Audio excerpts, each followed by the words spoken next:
Hello दोस्तों, आप सभी का स्वागत है आपके अपने यूट्यूब चैनल एसएस फाउंडेशन पे। तो आज हम क्लास 10th इकोनॉमिक्स का पहला चैप्टर जिसका नाम डेवलपमेंट है वो आज हम पढ़ने जा रहे हैं। अगर आपने मेरे चैनल को अब तक सब्सक्राइब नहीं किया है तो सबसे पहले चैनल को सब्सक्राइब कर लीजिए, बेल आइकन को प्रेस कर लीजिए कि जब भी मैं अपने चैनल पर नया वीडियो डालूँ तो सबसे पहले आपको नोटिफिकेशन मिल जाए। तो चलिए आज का जो हमारा लेक्चर है डेवलपमेंट के ऊपर उसको हम शुरू करते हैं। Different person can have the different development goal.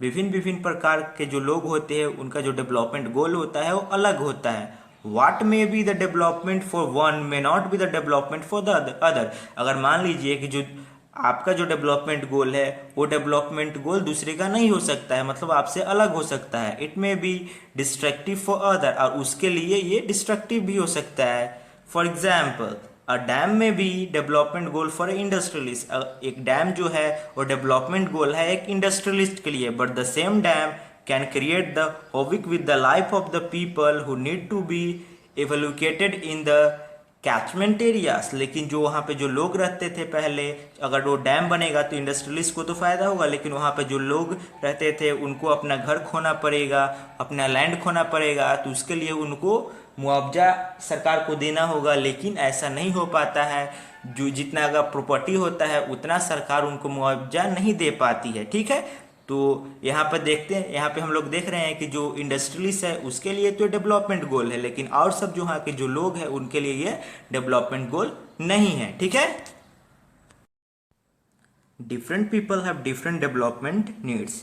विभिन्न विभिन्न प्रकार का जो लोग होते हैं उनके लिए जो डेवलपमेंटल जो नीड होता है वो भिन्न भिन्न प्रकार के होते हैं। This need are based on their particular life situation. ये जो नीड होता है उनके जो लाइफ सिचुएशन होता है उस पर ये बेस्ड होता है। For example a person in a remote village, अगर कोई व्यक्ति विलेज में रहता है, access to all the weather road can be development goal. उसके लिए उसके गाँव में अच्छा रोड हो, उसके लिए डेवलपमेंट गोल हो सकता है। ऑन द अदर हैंड, दूसरी तरफ for a person living in Delhi और मुंबई, अगर कोई एक व्यक्ति जो दिल्ली में रह रहा है, मुंबई में रह रहा है, construction of a rapid mass transport system में बी द डेवलपमेंट गोल। उसके लिए जो ट्रांसपोर्टेशन सिस्टम है वो और अच्छा हो जाए और फास्ट हो जाए, वो उसके लिए डेवलपमेंट गोल हो सकता है। ठीक है, this create a need of the development goal which can be encompassed with the need of the different people in a fair way. इसलिए हम लोग को ऐसा डेवलपमेंट गोल को बनाना होगा कि जिससे हर एक लोग को उससे फायदा हो, किसी को उससे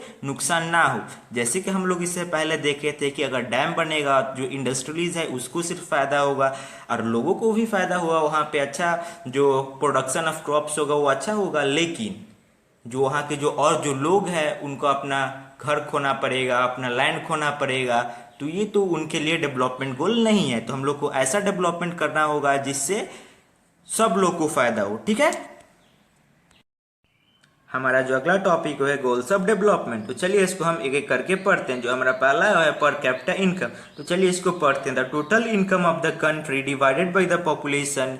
जो कंट्री का जो टोटल इनकम है अगर उसको हम लोग टोटल पॉपुलेशन से डिवाइड करते हैं is called the per capita income of the country. तो उसी को हम लोग कंट्री का पर कैपिटा इनकम कहते हैं। पर कैपिटा इनकम का मतलब एक साल में एक व्यक्ति कितना कमाता है देश में, उसको हम लोग पर कैपिटा इनकम कहते हैं। इसको निकालने का क्या फॉर्मूला होगा, the total income of the country divided by it's total population. ठीक है, कोई आपसे पूछे कि पर कैपिटा कैसे निकालते हैं तो आप कहिएगा total income of the country divided by the total population is called the per capita income.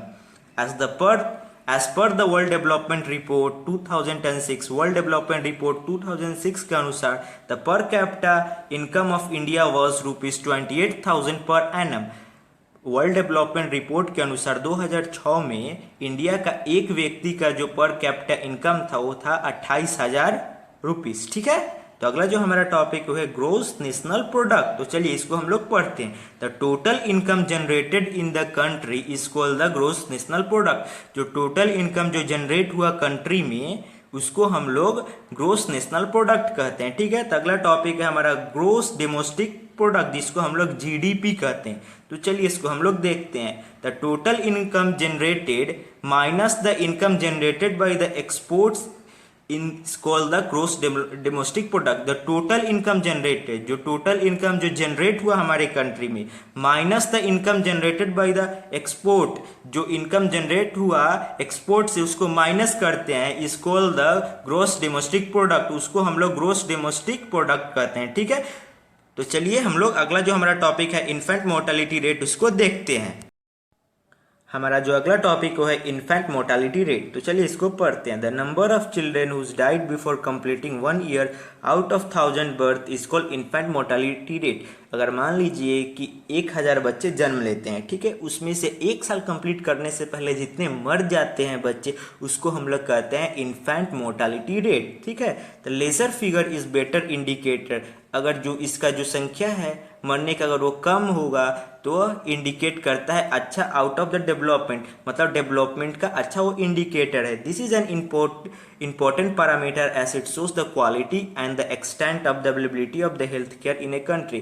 यह एक बहुत ही इंपॉर्टेंट पैरामीटर है जिससे हम लोग यह पता कर सकते हैं कि कोई भी कंट्री का हेल्थ केयर कैसा है। अगर मान लीजिए कि जो इन्फेंट मोर्टेलिटी रेट है वो हाई है तो उस कंट्री का जो हेल्थ केयर फैसिलिटी है वो बहुत पुअर है। वो अगर ये इन्फेंट मोर्टेलिटी रेट अगर कम है तो उस कंट्री का हेल्थ केयर फैसिलिटी अच्छा है। एज द पर 2011 सेंसस, 2011 सेंसस के अनुसार the child mortality rate in India is 30.15।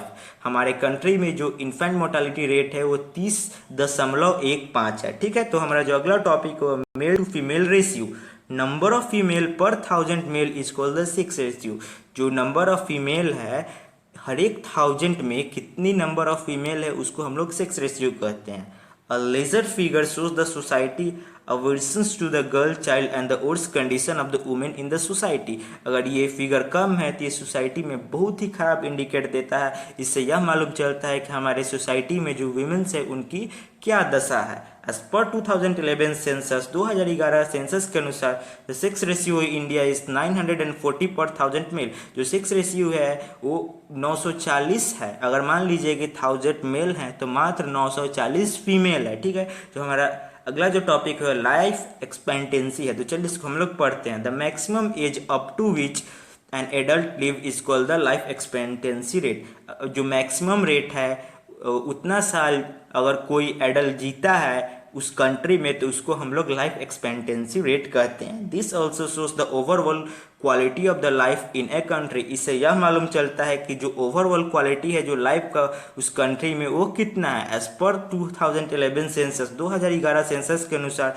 The life expectancy in India for male is 67 year. जो लाइफ एक्सपेक्टेंसी है मतलब जो इंडिया में जो मेल जो जीते हैं वो ओवरऑल है वो 67 ईयर, मतलब इंडिया में जो मेल है वो 67 ईयर्स जीते हैं। And for the female it is 72 years. जो फीमेल है वो 72 ईयर्स जीते हैं। ठीक है,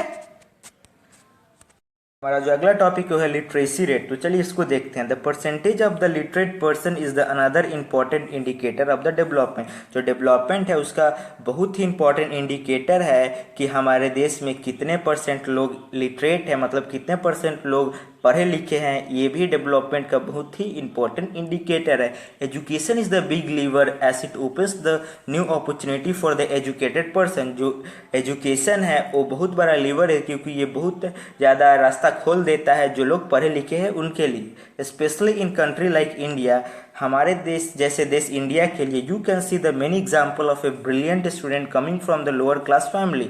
हमारे जैसे देश इंडिया के लिए ये बहुत एग्जाम्पल है कि जो ब्रिलियंट स्टूडेंट होते हैं वो लो क्लास फैमिली से आते हैं और क्रैकिंग द आईआईटी, और जो आईआईटी का जो एग्ज़ाम होता है जो बहुत ही डिफिकल्ट एग्ज़ाम होता है उसको क्रैक करते हैं। Once you are in IIT, अगर आप एक बार आईआईटी में अगर चले गए then you will get a bright and secure future for you and your family. आपको एक बहुत ब्राइट और सिक्योर फ्यूचर मिलेगा आपके परिवार के लिए। एज पर 2011 सेंसस, 2011 का सेंसस के अनुसार से the literacy rate in India is 74%। हमारे देश में जो लिटरेसी परसेंटेज है वो 74% है, मतलब हमारे देश में जो पढ़े लिखे लोग हैं वो 70% लोग हैं।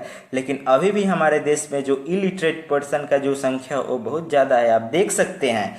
तो हमारा जो अगला टॉपिक है इंफ्रास्ट्रक्चर। तो चलिए इसको हम लोग पढ़ते हैं। इंफ्रास्ट्रक्चर होता क्या है? Roads, railways, airport, ports and power generation are the lifelines of the nation's economy। जो रोड है, रेलवे है, एयरपोर्ट है, पोर्ट्स है, पावर जनरेशन है, वो सब हमारे जो देश का जो लाइफ लाइन है इकोनॉमी का। A better infrastructure ensure a better economy. अगर कंट्री का अच्छा इंफ्रास्ट्रक्चर होगा तो उस कंट्री का इकोनॉमी भी बहुत मजबूत होगा, actively leading to the overall prosperity. ये सब बहुत ही पूरा देख कर बनाया गया है। मगर ऐसे हम लोग इससे यह कर सकते हैं, अगर मान लीजिए कि कोई कंट्री का ये जो इंफ्रास्ट्रक्चर है वो अच्छा है तो उसका जो इकोनॉमिक कंडीशन है वो भी अच्छा है। तो चलिए जो हमारा अगला टॉपिक है उसको हम लोग पढ़ते हैं। हमारा जो अगला टॉपिक है वो है combination of goals needed for the development. तो चलिए इसको हम लोग पढ़ते हैं। The above mention list is not all inclusive. जो हमारे जो ये लिस्ट दिया है वो सब सम्मिलित नहीं है, but they are more important than other goal. लेकिन ये सब जो है वो इम्पोर्टेंट है और सब गोल से, which are not mention here, जो यहाँ पे मेंशन नहीं हुआ है। तो चलिए इसको अगर यहाँ पे 3 स्टेट दिया गया है, एक पंजाब है, एक केरला है, एक बिहार है। इनको per capita income, infant mortality rate, literacy rate, net attendance ratio के अनुसार इसको कंपेयर किया गया है। ठीक है, ये कौन कितना डेवलप है।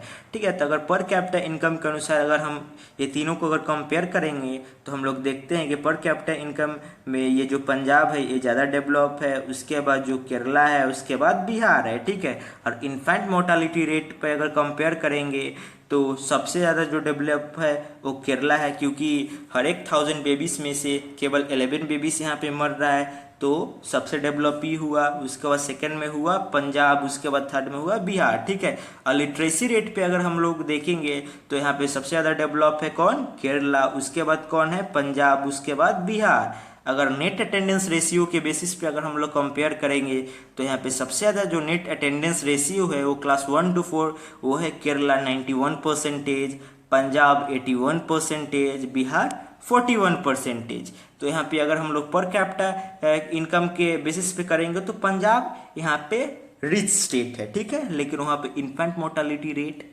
कम है। मतलब यहाँ पे जो हर एक 1000 बेबीज में से 49 बेबीज मर जा रहे हैं। लिटरेसी रेट देखा जाए तो 70% है। नेट अटेंडेंस रेशियो देखा जाए तो 81% है। तो इससे हम लोग पर कैपिटा इनकम से कोई भी स्टेट को या कंट्री को कंपेयर करके यह नहीं कर सकते हैं कि डेवलप है या नहीं। ठीक है, तो जो पर कैपिटा इनकम है ये जो है वो एकदम एक्यूरेट नहीं बताता है कि कौन जो स्टेट है या कंट्री है कौन ज़्यादा डेवलप है कौन कम डेवलप है।